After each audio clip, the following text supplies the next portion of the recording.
infection, and as far as the lady has infection, it compromises the immune system. So in case the lady has a virus, it's easy to manifest as cervical cancer. Women who give birth at an early age, before age 17, what we're saying is that the immune system is so the way a well-developed immune system can fight against an invasion of a virus or any disease, this body may not be able to do so. The other thing is, if the lady starts having sex before the age of 17, the lady is at higher risk of developing cervical cancer. Why? Because there's a likelihood that the lady will be exposed to multiple partners later in life. And we have long-term indiscriminate use of hormonal or emergency contraceptive pills.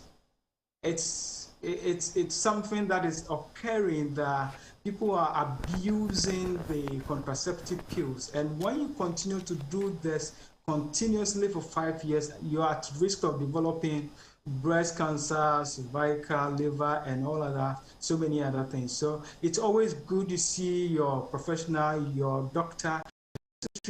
Family planning methods are applied instead of going all out indiscriminately using long-term or these oral hormonal contraceptive pills. All right, so Doc, you were talking about women who insert foreign materials into their vagina and in the long run get their cervix infected. Some will argue that it's an age-old thing. Traditionally, you go to other traditional setup and they do that.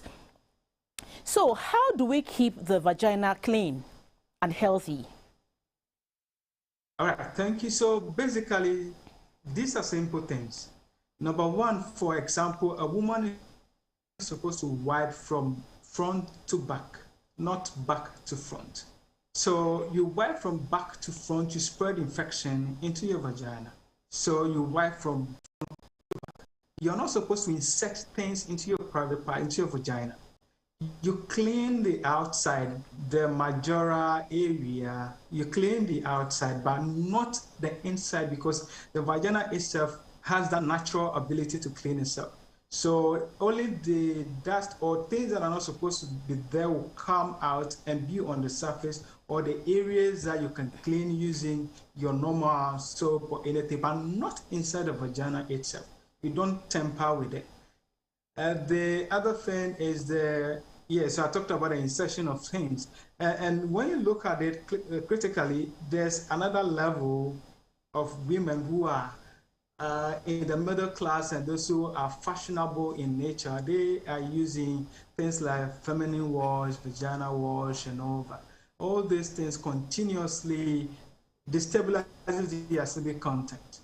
So they are things we really love to do of late. There are things that we are so much enthused about. But unfortunately, some of these things are those that cost us a lot at the end of the day. If you take the changing of, say, pad during menses, if you're a lady, you bleed a lot, if it's heavy, under normal circumstance, it shouldn't be more than 4 hours. So you change your pad every 4 hours maximum, wash down, clean the place, but not using it for the entire day. If you're a lighter bleeder, what you do is to maximum 6 hours, you change your pad. If you are closer home or you're home, you wash down to clean the place, so that it doesn't become a ground where infections will begin to grow. And that is what we're talking about, that if you do not take good care of your private part, it leads to certain things that will compromise the immune system. So basically, it's about compromise that occurs when infection takes place, and it just worries the system. The other thing is, Doc, how will one know that she has cervical cancer, and how does she seek treatment? We're talking about the detection. How does one detect cervical cancer? Can you tell us the stages and how it presents itself? All right. Briefly. So cervical cancer, it's very easy to really prevent cervical cancer or even cure it if it's detected early. So this is what we do. Well, these are the signs. So for example, these signs are just like any other gynecological issues. So we always advise that when you start seeing any of these signs, then you see your doctor. You don't stay home. Vaginal bleeding. So you know your menses very well. You know when and where you're supposed to see your menses, but you can have in between one in a month, you can have 2 times, or you have your menses longer than usual, heavier than usual. I mean, things that are not normal per your own observation regarding your menses. It's not normal. It could be as a result of so many other things. But the best thing to do is to see your doctor. The other thing is a woman or aunties who are supposed to be in their menopause, but at the age 55 going, they are still bleeding.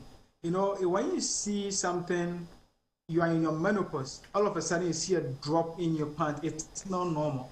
And that this particular one is a sure marker that something is wrong and you need to see your doctor. Very critical. The other thing is discharge from the vagina that is smelly. It's not normal. For example, we're talking about you knowing yourself. You know that when you wear one pant for the whole day, you know how the under smells like. If you wear it for half a day, you know how it smells like. So when you observe or you smell a scent that is foul, that is not normal, it means that something is wrong. It could be any other gynecological issue. But what we are saying is that just go to your doctor and let the necessary checks be done.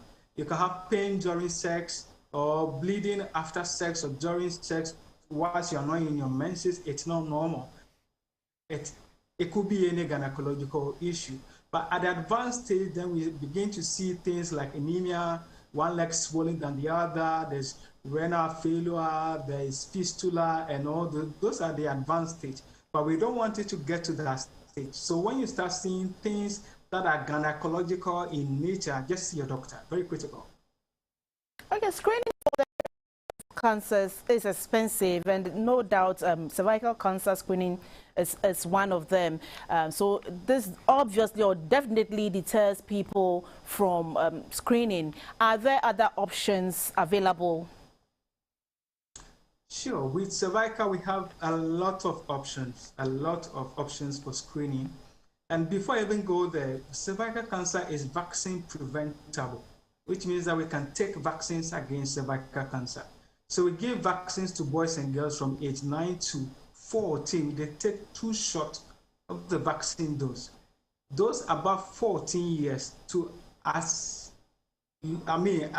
from 14 years, from age 15 to 45 years of age, they take 3 shots of the vaccine dose. We are giving 3 shots because we know that at that age, they're already exposed to sexual activity, so they wouldn't get 100% protection.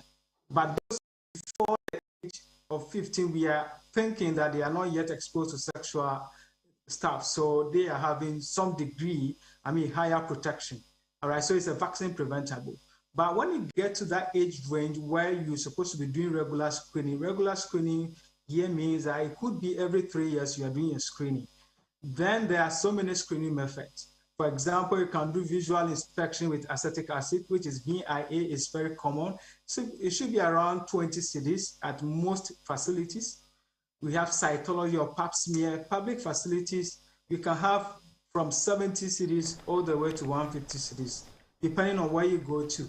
We can have primary screening with what we call the mobile colposcopy. It's a mobile device that we use to visualize or see the private, the cervix, which is a neck connecting the vagina and the womb, to see the changes. It's so easy and not painful.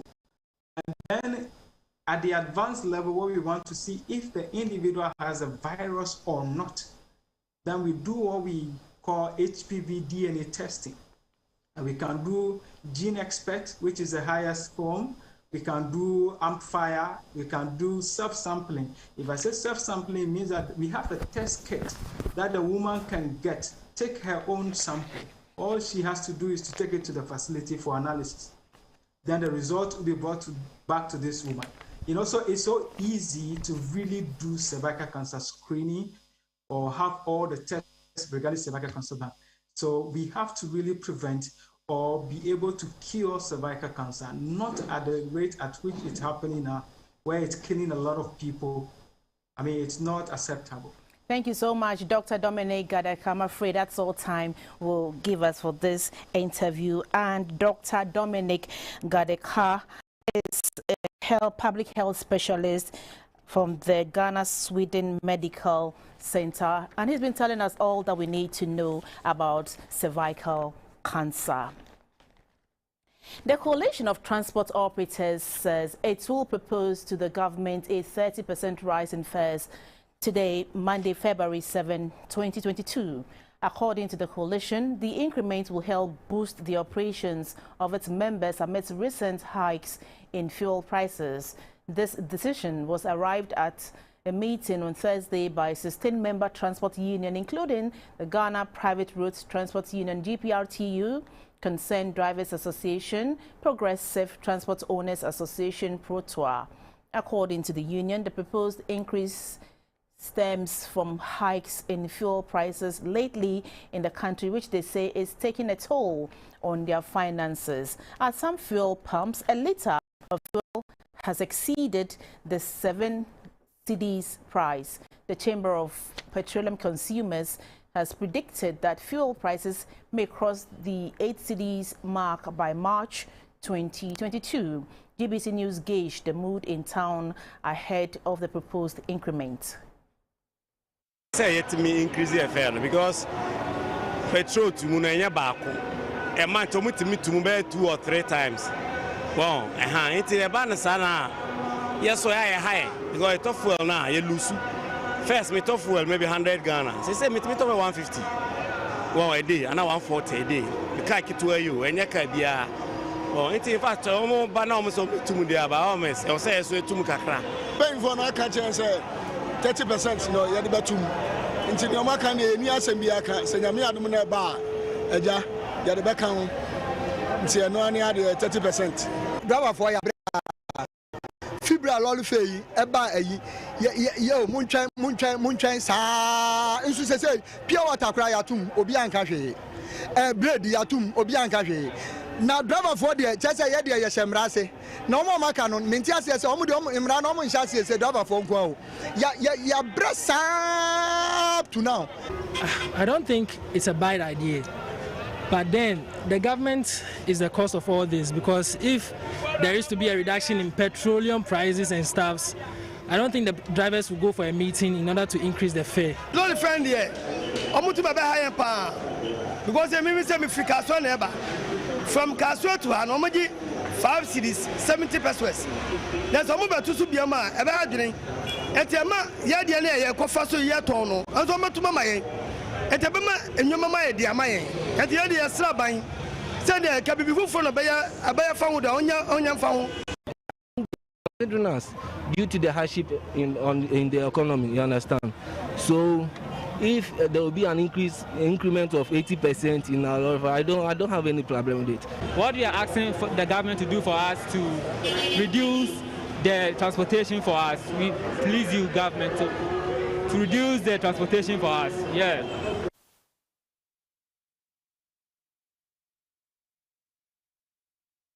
Well, those were the views of members of the public on the increment of transport fares, possibly by the end of the week. But now we had reports that the Coalition of Transport Operators will be meeting with the Ministry of Transport over the increase in transport fares at 4 p.m.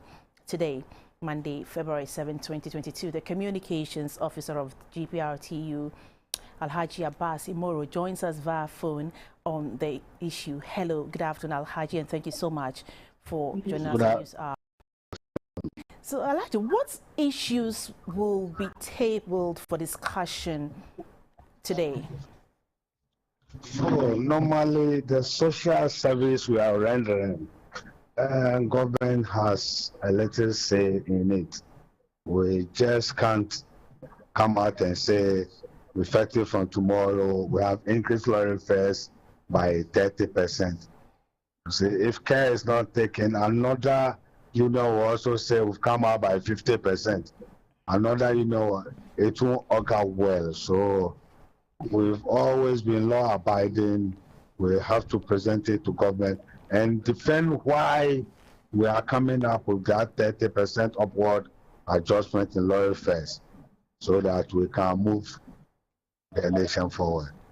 So the commuters who you describe as your relatives are agitating that a 30% increase proposal is too much. What do you have to say about this? They will agitate. But how about if we park our vehicles? Can he walk from Kaswa to Accra? The answer is no. If nothing is being done, they were in this country when we started talking about scraping out of some taxes. Most of these people kept quiet. We spoke in Twi, we spoke in Ga, we spoke in so many languages. Instead of the citizens to support us with understanding, everybody kept quiet. Our industry is crumbling.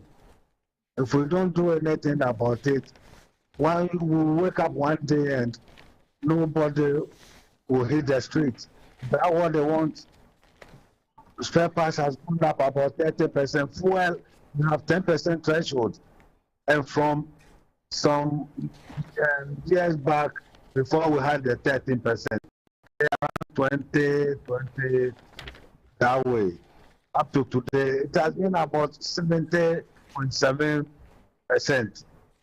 The threshold is 10%. We should have come out with about 7 different upward adjustments. We just had only one, and the one is quite reasonable. That was the 13% we came up with last July.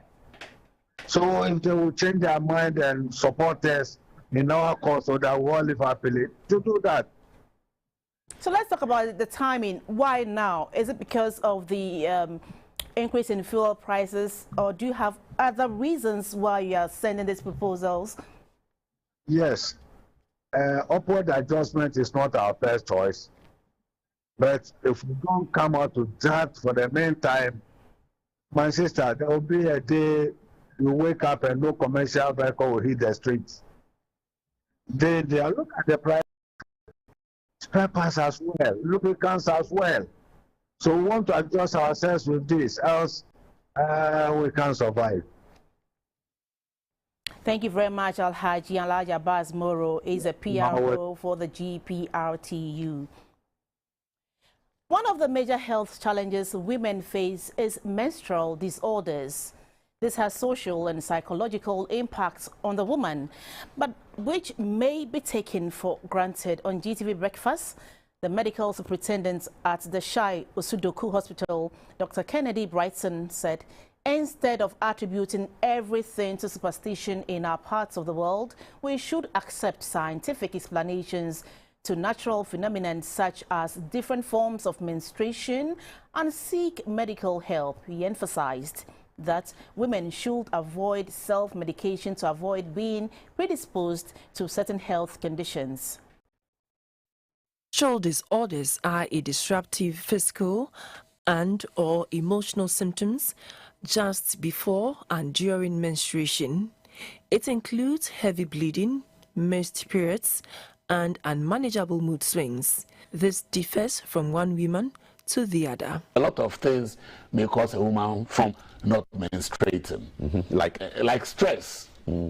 Like stress. Stress is the #1 enemy of all of us. Sometimes you can get a condition that affects your ovaries, and your ovaries are known to be pouring those hormones into your system to go and say, Madam, get ready to menstruate. If the communication between your ovaries and your womb is disturbed, you also have some challenges with menstruation. Then above all these things are controlled by a part of the brain. So that brain releases also hormones. So you see, we are working and the hormones are controlling us. With many forms of disorder, doctors advise that women seek early diagnosis and treatment. You have the pain disorders. Then you have the disorders with the blood flow itself. So either you are not bleeding at all, or you're having scanty bleeding, or you are having scanty periods. That is not the quantity of blood, but the number of times you bleed has reduced, or you are bleeding heavily. You are menstruating and you may not bleed at all, and sometimes has got a genetic disorder. The unfortunate thing is that in our part of the world, we refuse to accept scientific phenomena. So whatever beats our understanding as people, we attribute it to divinity. So there is a God interplay. It means that somebody has drew you. So before they come to hospital, they go through all manners of herbal and many treatments. So they come too late.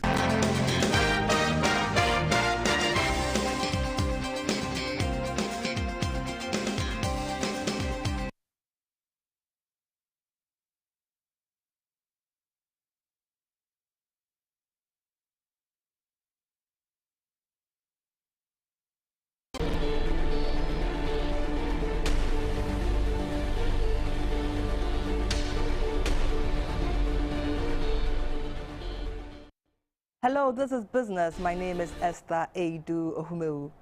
Credit ratings agency Moody's has downgraded Ghana's economy from B3 to CAA1. The agency cited the increasingly difficult task it faces in addressing debt challenges, pandemic-induced revenue underperformance, and tight funding conditions.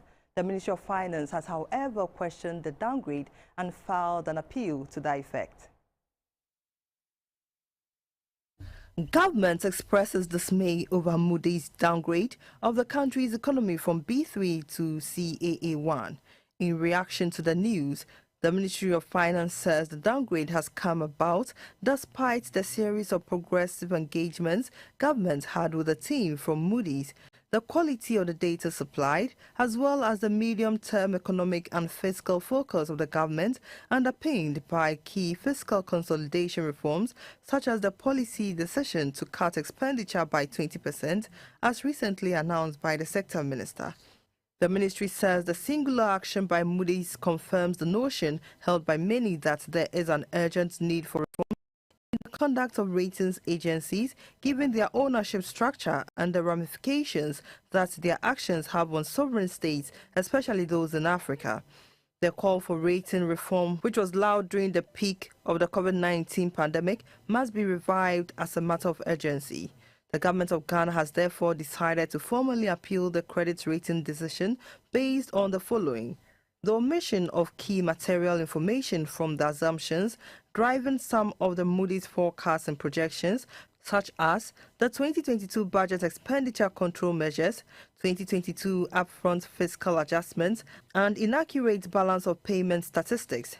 Also, the appointment of a new primary credit analyst only 4 weeks prior to such a major credit rating decision, and the committee's refusal to consider deferring such a monumental rating action until the analyst had enough time to more fully understand both the quantitative aspects of the Ghana credit story and the very far-fetched conclusions made on Ghana's environmental, social and governance credentials without any supporting quantitative data. The Finance Ministry, however, expresses worry that Moody's rejected this appeal and went ahead with the downgrade despite all the concerns raised by government, which it believes were not factored into their decision. To further assess the impact of the downgrade on the country, we have on the line an economist, Mr. Bismarck Osei, to speak to us. Good afternoon, Bismarck. Yeah, good afternoon to everyone. Well, Bismarck, Fitch and S&P last month also downgraded Ghana's economy negatively. However, the two agencies have now admitted they made a mistake in their negative outlook of the country. What is your opinion on that? Well, I didn't hear your last statement. I was saying that Fitch and S&P also rated the country negatively last month. What is your opinion on that? Oh, thank you so much. I think it's a very bad and have a deleterious effect when it comes to government image or international market, because it means that our bonds are now junk or they are now speculative for investors in international market, and that will have some sort of pernicious effect on Ghana international market. What impact will these ratings have on the economy? What it means is that It will make Ghana's access to international market very difficult because it will have some sort of deleterious effect on our international transactions. What it means is that our bonds are junk, and anybody who wants to buy Ghana's bond would demand a higher interest rate because our bonds is junk, it's speculative. And the government of Ghana is not prepared to pay such an interest rate because paying such an interest rate is stock. So, indeed, what it means is that these ratings, what it means is that it has a sort of affecting our foreign transaction international market, and indirectly it makes it difficult to get access to international market.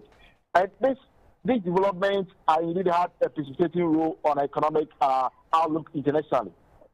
And in your opinion, what measures should be taken by government to salvage the situation? As you rightly said, presently, what caused it is very clear. It's palpable. We all know it. Excessive expenditure by this government has caused it. Bahama was doing a budget expenditure around 50 billion cedis a year. Now you're doing 92 billion a year. So one of the things you have to do is to look at the expenditure side. For instance, look at free SHS. People are going to grade 40, they're going to free SHS. Let's sit down and reduce the number of people who are going so that we can save a lot of money from there. Because to 150,000 people, we can save a lot of money because we can't allow 40 people who are going to grade 40 to go in free SHS and with the Ghana money. Look at NACO. We took 100,000 people to work and let's spend about 340 million cedis in salary paying them. I think NACO should be taken from the payroll and they be used to collect property taxes and they use some of the property taxes to pay them. When we look at some of the ministries, right? Some of the ministries have to collapse them. Ministry of Aviation, Railway, Transport. We can lump them into road and transportation. Ministry of National Security, Land Resource Empowerment. We can put them together. Because there's a lot of expenditure coming from these ministries that they are profligate expenditures. If we look at the training allowance, let's say allowance to, what are we going to do to ensure that maybe we can even reduce the number of people enjoying? But these are unnecessarily. Last week, I think last Sunday, the Vice President launched what they call electronic travel card. I think it's a very good idea. It's a very momentous show that will help to reduce expenditure on these government officials when it comes to traveling. Can we also do the same for electronic allowance card, where some of these government officials can be paid through the digital means so that we can reduce some of these excessive, impudent expenditures that increase our debt? So I think it's the expenditure side that have caused this. And it is very, very powerful. Government should sit down and look at some of these areas that will help us attenuate our debt. Okay, Bismarck, we'll have to leave the interview here. Thank you so much for your time. Okay, well, thank you. That's all for business. Thanks for watching. Get ready for super duper experience.